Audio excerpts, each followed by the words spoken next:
Tensions are high as Leclerc is furious and accuses Ferrari of sabotage after a heated radio exchange, even questioning the team's decisions. Meanwhile, Sergio Perez is under intense scrutiny, with his future at Red Bull hanging in the balance. Could a driver swap be on the horizon? Will Sonoda get his chance, or will Perez keep his seat?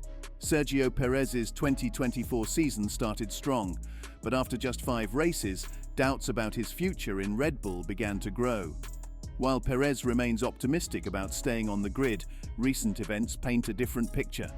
The Red Bull shareholders are reportedly set to meet after the Abu Dhabi finale to discuss his future. This is notable because Red Bull rarely holds such meetings. Remember how swiftly they replaced Pierre Gasly mid-season and parted ways with Alex Albon. But Perez's case is different, largely due to his sponsorship backing from Carlos Slim. Perez's financial support has been a key reason for his continued seat, helping offset the damage caused to the car and team standings. However, Red Bull is not known for being a pay-to-drive team. Now, with the Constructors' Championship title slipping away and the team potentially finishing third, one question looms large: is the sponsorship money worth it? Red Bull's bench strength includes promising talents like Lawson and Yuki Tsunoda.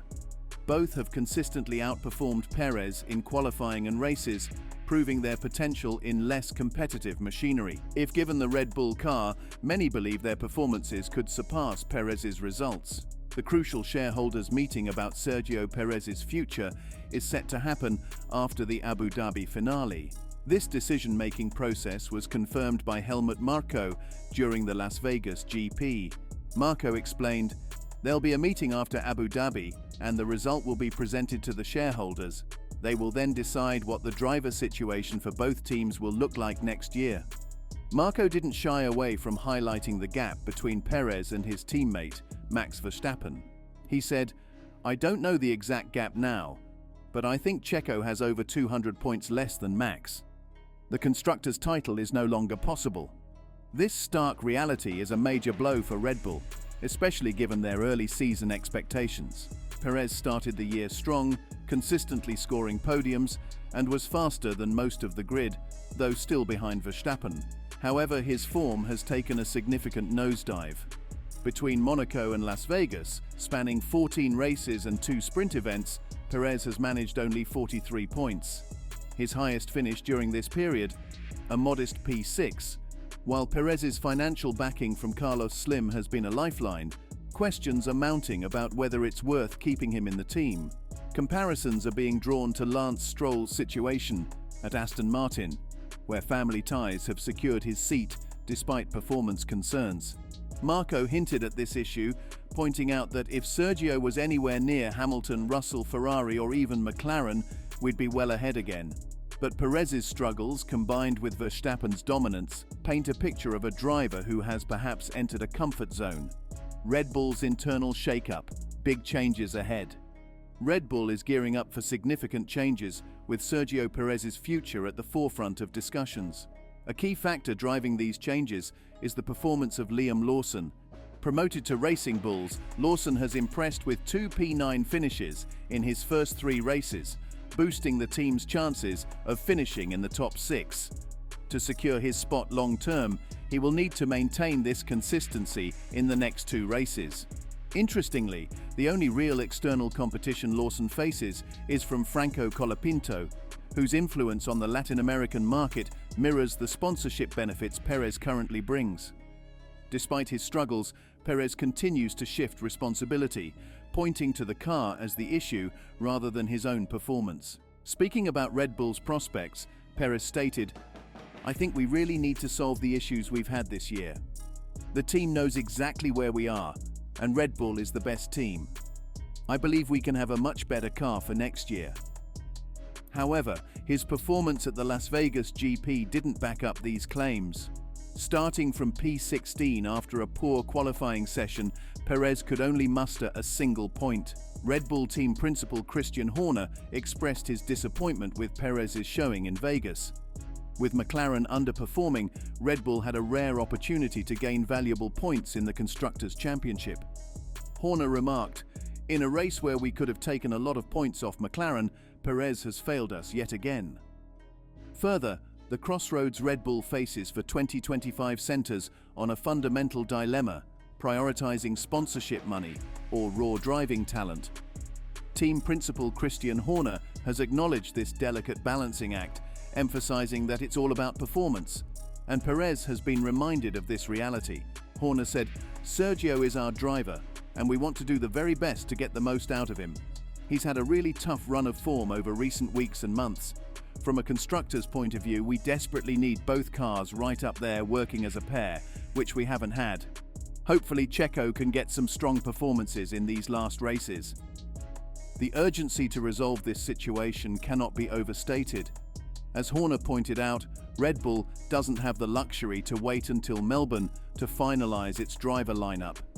Young talents like Liam Lawson and others in Red Bull's pipeline are pushing for a chance to prove themselves.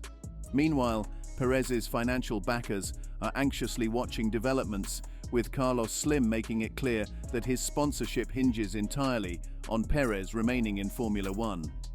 Carlos Slim and his companies have firmly stated that their continued presence in F1 is tied to Perez's career. This presents Red Bull with a challenge. Retaining Perez ensures a steady flow of sponsorship money, but risks continued inconsistency in on-track performance. With the Constructors' Championship slipping away and rival teams gaining momentum, Red Bull cannot afford to delay a resolution. Whether they lean on sponsorship dollars or gamble on young talent, the decision will shape the team's trajectory for years to come. The sponsorship dilemma. Is it worth compromising the team's values to retain a driver based on sponsorship money alone? If Sergio Perez leaves the team or exits Formula One entirely, Carlos Slim's financial backing will follow him. This dependency has placed Red Bull in a bind, balancing external funding against the potential of promoting young homegrown talent. Christian Horner addressed the situation, suggesting Red Bull might explore luring sponsors on their own if they opt for talent over funding. But the decision is far from simple, with multiple factors at play. Liam Lawson has emerged as a standout contender for Perez's seat. Horner praised Lawson's brilliant showings, particularly his P9 finish in Austin after starting P19, and another strong result in Brazil amid chaotic race conditions. While the Las Vegas GP wasn't in Lawson's favor, Red Bull sees potential in his growth.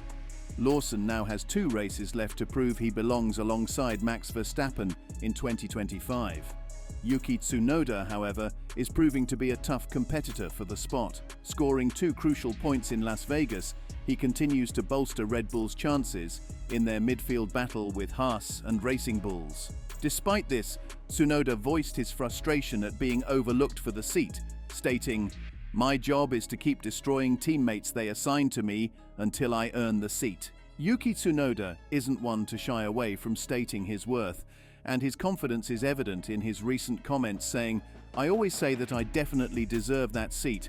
I can't say more than that. It's up to Red Bull." While Tsunoda acknowledges Red Bull's authority in making the final decision, he admits there was a moment of impatience earlier this year, saying, "Just before the summer break, I started getting impatient.